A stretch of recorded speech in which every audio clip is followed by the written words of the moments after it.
ये लौंडा जो आगे बोलता है ना, ये रीज़न है why every Otsutsuki come to earth. उन्हें अर्थ से ही इतना ज़्यादा प्यार क्यों है। But we have our young lord जिसने अर्थ के डायमेंशन से फ्लाइंग राइजिन को यूज़ करा और ये कारा वाले डायमेंशन पर आ गया। तो बोरुटो 2 ब्लू अटैक चैप्टर 4 आ चुका है और Kishimoto prove himself the best once again. इस चैप्टर के अंदर इतने सारे हिडन डिटेल्स भरे पड़े हैं और साथ में किशिमोटो सेंसे ने यह भी बता दिया कि वो जो भी करते हैं उनके पीछे एक बहुत बड़ा रीज़न होता है, हर एक चीज़ के पीछे।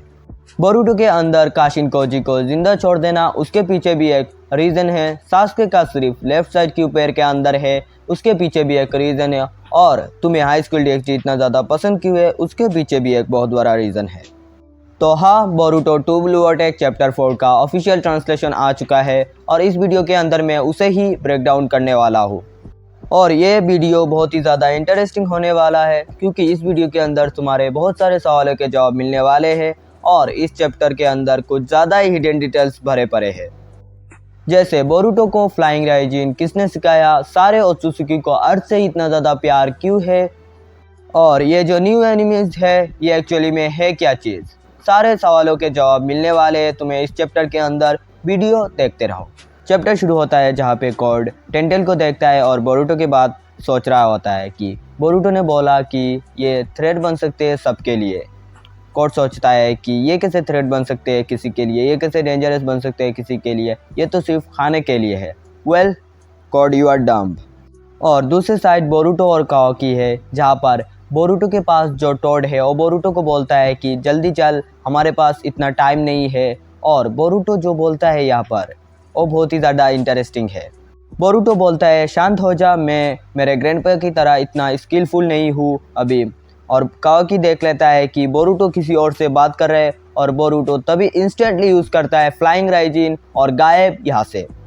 अब बोरुटो ने जब ये किया तो बोरुटो ने बहुत सारे सवालों के जवाब दे दिया है क्योंकि नारुतो के कम्युनिटी के अंदर बहुत दिनों से एक डिबेट चलती आ रही है कि टोबिरामा और मिनाटो के जो फ्लाइंग राइजिन है वो क्या क्रॉस डायमेंशन यूज़ हो सकते हैं, क्योंकि हमने टोबिरामा और मिनाटो को कभी यूज़ करते नहीं देखा है। टोबिरामा और मिनाटो ने जब भी फ्लाइंग राइजिन को यूज़ किया है वो अर्थ के ऊपर रहकर ही किया है।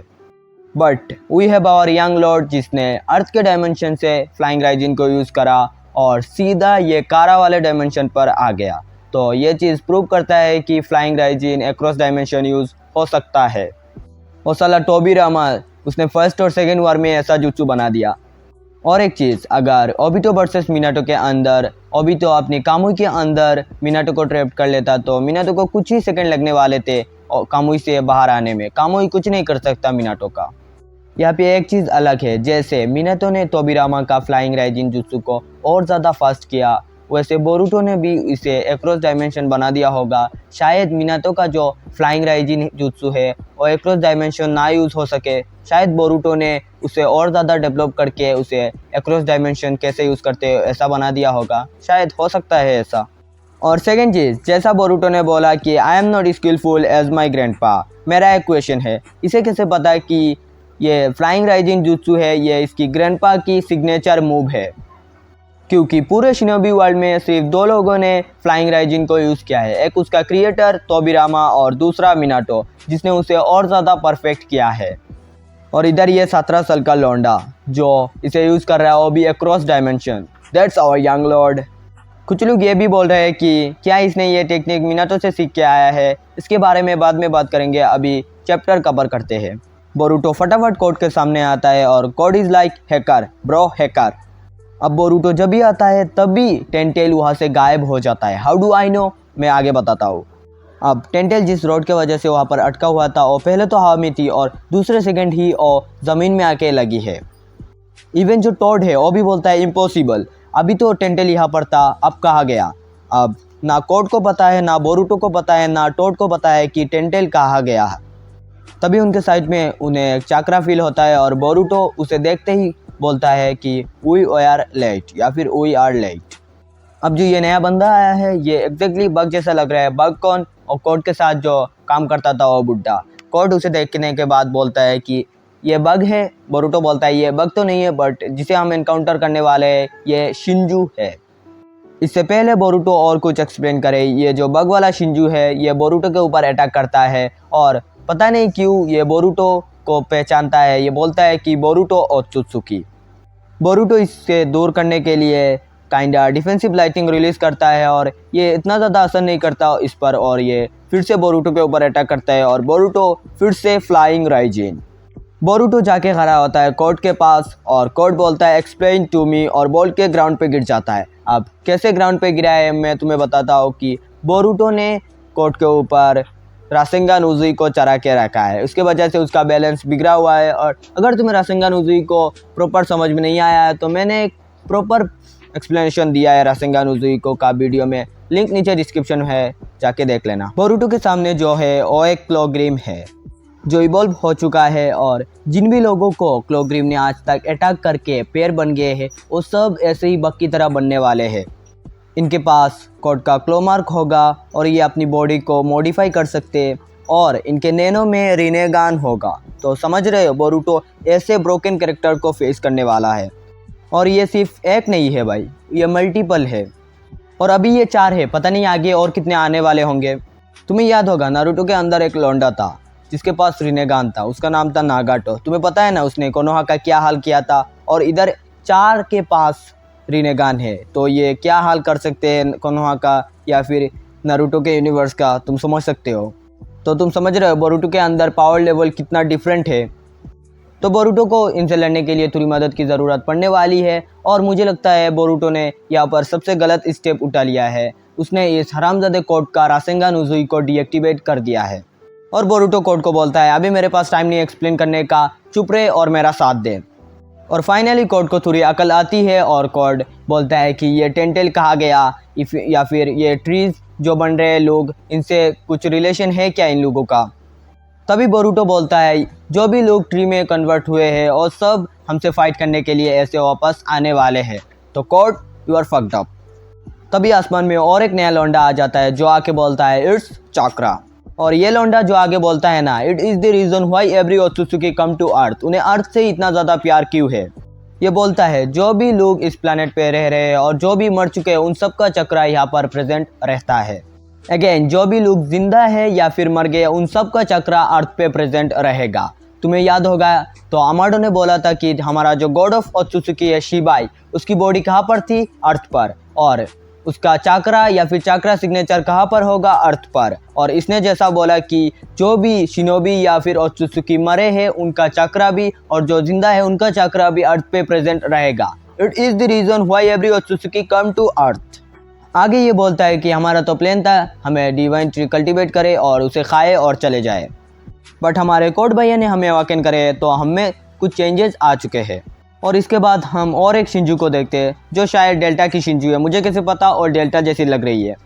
3 शिंजू आ चुके हैं, चौथा भी आ जाता है। सो करेंटली बोरुटो को फेस करना पड़ेगा 9 रिनेगान वाले लॉन्डो के साथ। 8 तो इन 4 लॉन्डो के पास और एक कोनोहा में जो क्लोग्रिम लड़ने आया था उसके पास। और उधर वो माद्रा 2 रिनेगान लेके पूरी दुनिया ख़त्म करने आ गया था।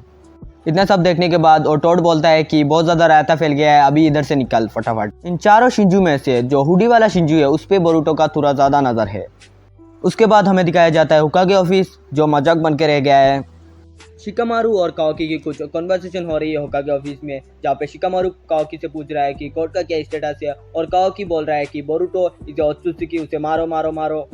सारादा हमारे लौंडे को डिफेंड करती है और बोलती है बोरुटो कोड को रोकने कोनोहा पे आया था और काओकी फिर से बोलता है Boruto is Otsutsuki, he is our enemy. Sarada इसका अच्छा जवाब देती है। सारादा बोलती है तू ओत्सुत्सुकी नहीं है। काओकी डिफेंड में बोलता है मैं ओत्सुत्सुकी हो उन्हें मारने के लिए, my power is exist to kill them. हाँ साले, तो बोरुटो वहाँ पर हिला रहा होगा ना। उसके बाद सारादा एंड में बोलती है हमें बोरुटो की मदद करनी चाहिए कोड और टेंटेल से लड़ने के लिए, एटलीस्ट कोई तो है हमारे यंग लॉर्ड के साथ। उसके बाद हम फिर से वापस आते हैं बोरुटो के पास, जहाँ पे बोरुटो स्नेक अटैक करने वाला होता है वहाँ पर एक शिंजू पर, हुडी वाले शिंजू पर, बट हुडी वाला शिंजू बोरुटो के ऊपर अटैक कर देता है कोड का क्लो मार्क यूज़ करके। बोरुटो उसका अटैक तो डॉज कर लेता है। उसके बाद और जो शिंजू है और लाइटिंग रिलीज यूज़ करता है बोरुटो के ऊपर अटैक करने के लिए और बोरुटो रासेंगान यूज़ करता है। कुछ ऐसा समझ लो तुम, चिदोरी वर्सेस रासेंगान का क्लैश होने वाला है। और तुम्हें पता है ये हमें कितने साल बाद देखने को मिल रहा है, लास्ट देखने को मिला था नारुतो वर्सेस सास्के के फाइनल वैली के फाइट में, और भी 2016 में एनिमे के अंदर। और इसके बाद ये सब बोरुटो के ऊपर एक साथ चढ़ जाते हैं और बोरुटो काइंडा ट्रैप हो जाता है। और उसके बाद बोरुटो कोड से मदद मांगता है और Code being a bitch, Code is like this seem to be your problem, none of my problem, bye bye. और इसके बाद बोरुटो के पास जो टोड है वो बोरुटो को काइंडा रूडली बोलता है, बस कर भाई, तू ही आखिरी उम्मीद है, अगर तू मर गया तो सब कुछ खत्म हो जाएगा। और इसके बाद बोरुटो समझ जाता है और बोरुटो यहाँ से चल जाता है। और ये जो 4 शिंजू है इनमें से किसी ने भी बोरुटो पर अटैक नहीं किया है उसे खाने के लिए। ऐसा क्यों, इसका 2 रीज़न है, मैं बताता हूँ। पहला, ये अवेकन हुए हैं इसीलिए इनके अंदर क्यूरियोसिटी बढ़ गई है और इनको थोड़ा नॉलेज गेन करना है इस दुनिया के बारे में, इस प्लैनेट के बारे में, और इसकी वजह से इनका जो खाने का इच्छा था वो पूरा दब चुका है। और एक बात, इन चारों में से कोई भी अभी बोरुटो को खाने नहीं वाला है। ऐसा क्यों, और अगले पेज में उसका रिवील भी कर दिया है। और किशिमोटो फिर से हमें तुरा टीज करने के लिए बोल देते हैं, you can not escape your destiny Boruto. Boruto अपने हाइड आउट पे पहुंचता है और पैर के नीचे बैठा हुआ होता है और गेस्ट कौन आता है, काशिन कोजी। वो आके बोलते हैं, तुझे क्या ये प्लैनेट डिस्ट्रॉय करना है? नहीं ना, तो आगे से चीज़ों को रश मत करना। बोरुटो बोलता है, sorry, I will not rush. तो हाँ, बोरुटो का जो नया सेंसे है वो है काशिन कोजी, जो ऑलमोस्ट सबने प्रेडिक्ट कर लिया था। अब काशिन कोजी ने ऐसा क्यों बोला, क्योंकि तुम्हें अगर पता होगा कि क्लोग्रिम को सिर्फ एक ओत्सुत्सुकी को ही खाना है और बोरुटो एक ओत्सुत्सुकी है। क्लोग्रिम को बस एक ओत्सुत्सुकी को खाना है और उसके बाद वो डिवाइन ट्री में ट्रांसफॉर्म हो जाएंगे और डिवाइन फ्रूट को कल्टीवेट करना शुरू कर देंगे। तो ये और एक रीज़न है जिसके वजह से और जो 4 शिंजू है और बोरुटो को खाने के लिए अटैक नहीं करे हैं, क्योंकि अगर उन्होंने बोरुटो को खाया तो डिवाइन ट्री में कन्वर्ट हो जाएंगे और काइंडा मर जाएंगे। और इनकी अवेकनिंग हुई है अभी, तो इन्हें नॉलेज गेन करना है इस दुनिया के बारे में, इस प्लैनेट के बारे में, तो उन्हें अभी मरना नहीं है, इसीलिए उन्होंने बोरुटो को खाने के लिए अटैक नहीं किया है। और इसके बाद काशिन कोजी बोरुटो को बोलता है, तू चिंता मत कर, हम इन्हें मिलके रोकेंगे, मिलके इनसे फाइट करेंगे। और इसके बाद इस चैप्टर का सबसे बड़ा रिवील, जो मैंने पहले ही प्रेडिक्ट कर लिया था कि सास्के ट्री में ट्रांसफॉर्म हो चुका है।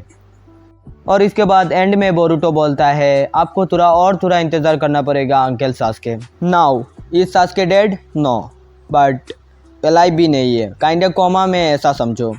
तो चैप्टर यहीं पे एंड होता है, बट एक मेजर सवाल, बोरुटो को फ्लाइंग राइजिन किसने सिखाया? क्या सास्के को आता है? नहीं। क्या काशिन कोजी को आता है? नहीं।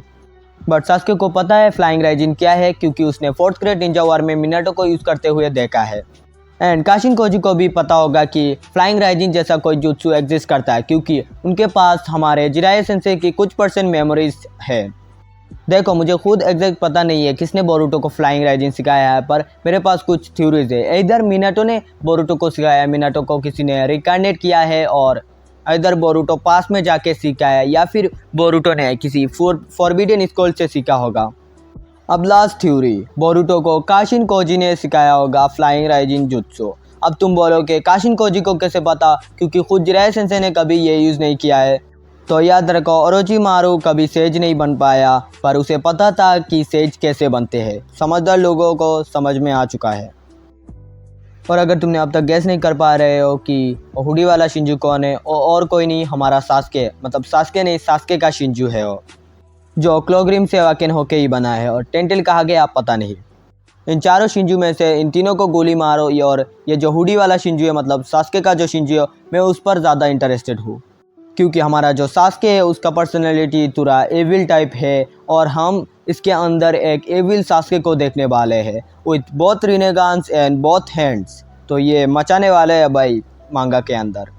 अब देखो, वीडियो को एंड करने से पहले तुम्हारे दिमाग में एक सवाल आ सकता है कि अगर बोरुटो फ्लाइंग राइजिन यूज़ करके अक्रॉस डायमेंशन ट्रैवल कर सकता है, तो वो नारुतो और हिनाटा जिस डायमेंशन के अंदर है उस डायमेंशन पर क्यों नहीं गया? क्योंकि नारुतो और हिनाटा के अंदर बोरुटो ने कोई भी मार्क नहीं लगाया, इसीलिए बोरुटो नहीं जा सकता है। समझ में आया? तो हाँ, वीडियो को यहीं पर एंड करते हैं। अगर तुम्हें वीडियो अच्छा लगा है तो लाइक दिस वीडियो, और चैनल पर नए हो तो मेक श्योर सब्सक्राइब। यार तुम लोग सब्सक्राइब नहीं करते हो, फ्री है यार, सब्सक्राइब कर दो। मैं मिलता हूँ तुम लोग से अगले वीडियो पर। मैं जा रहा हूँ रियाज ग्रामर के पास। सायोनारा।